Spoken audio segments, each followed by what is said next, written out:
Conditions are calm here at Brackley Beach, but just last week, Parks Canada issued dangerous surf conditions here on the North Shore. Jeremy Coffin has been the surf guard supervisor for Parks Canada for 7 years. He says rip currents are caused by onshore winds. This creates waves and a large volume of water is consequently pushed in, and this volume of water has to escape back out. So the space in between the sandbars, it uses that as an alleyway to flow back out. Which is where swimmers can come into danger. In the early morning, the surf guards assess the beach for weather conditions.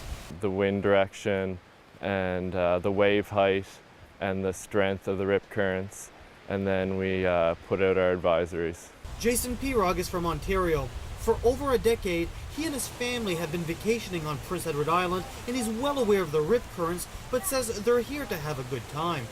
With those warnings, I do take them into consideration. I still bring my kids into the water, but I keep them close at hand and not to stray too far to get caught in a riptide at all.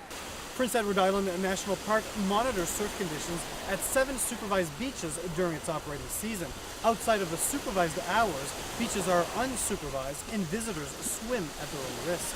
During the summer months, this island resident and his family come to Brackley Beach 2 or 3 times a week. However, when dangerous surf conditions are announced, he makes other plans. You know, I think we put them in a situation that they shouldn't have to be in, the lifeguards. Kirkham, who is a strong swimmer, says it's not only the rip currents that you need to be careful with. A couple of weeks ago, he found himself out too far with the changing tides. My daughter and I found ourselves in a little bit of a struggle at the far end of the buoys, trying to come in with no riptide apparent, no warnings. Kirkham says it was a wake-up call and a much greater respect for the ocean. Experts say that if caught in a rip current, do not try to swim against it. Swim parallel to the shore until you are out of the current and head for the beach. Martin Poirier, CTV News, Brackley Beach, Prince Edward Island.